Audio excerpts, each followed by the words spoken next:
question about the cost for people in their 50s and early 60s who are not yet eligible for Medicare. The AHCA hikes the cost of health insurance for millions of Americans, with the biggest increase for older adults like myself.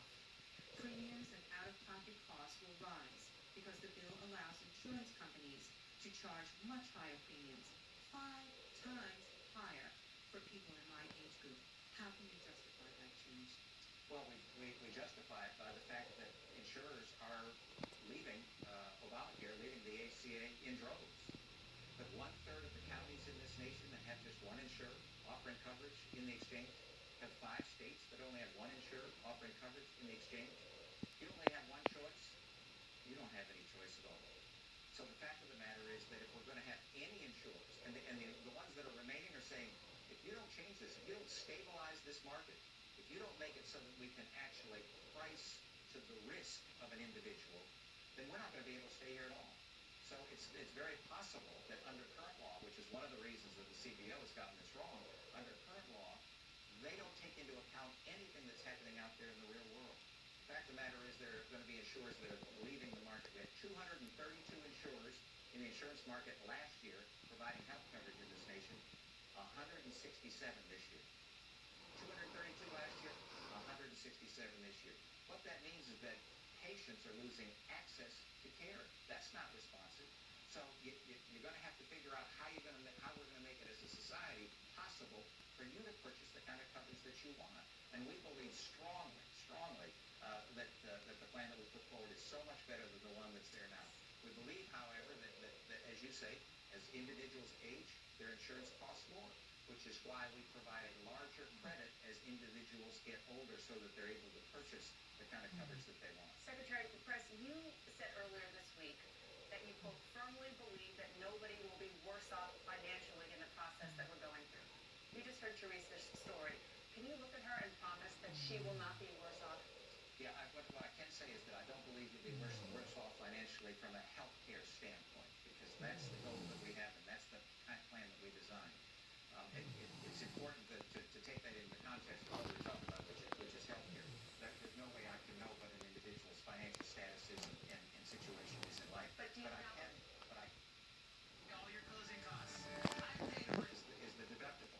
If you and for every individual for whom it's greater, there are individuals across this land for whom it is less. The fact of the matter is, if you're an individual out there, regardless of your age, you're making $40,000, $50,000, $60,000 a year, and your premium is in the $500 range a month, which is not unusual, and your deductible is $6,000, $8,000. You've got to spend $12,000, $14,000 a year before you even get insurance to kick in at all. So this is an incredibly important question, and we're attempting to address it in a way that makes it so that every single American, including those between the age of 50 and 64, are able to access the kind of coverage that they need and want. Teresa, were you going to say something? At this point, I do not have a deductible in my insurance, and so I don't. That's not a. Are you happy with your insurance? I love my insurance. What kind of insurance do you have? I have through my government. I'm a retired teacher. So you have come through your employer.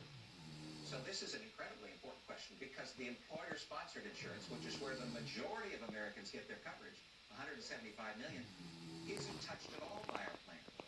Not one bit. So if you think about the essential, you have your 10 essential things that need to be covered, and they have to be covered. You can't have people pick and choose what they want to be covered. They have to be covered. Those are 10 things that need to be covered. And so you're getting better coverage for the more that you're paying. And there's nothing in that first bill. There's nothing in that first bill that affects the essential health benefits. Nothing at all. Well, let me just press you on one point, Dr. Price, because you said there were 4 critically important categories of people who rely on Medicaid. According to the Congressional Budget Office, $880 billion is going to be cut from Medicaid over the next 10 years if your plan, phase 1, goes into effect. How are you going to deal with all those people who are desperately in need of expanded Medicaid coverage? Well, you're falling into the same old trap of individuals who are measuring the success of Medicaid by how much money we put into it. Our goal is to make certain that individuals in Medicaid are actually getting care. that they're receiving the kind of care that they need, and that the outcomes of the care that they're receiving is actually making them better, that they're becoming more well, that they're utilizing preventive services and the things to make them healthier.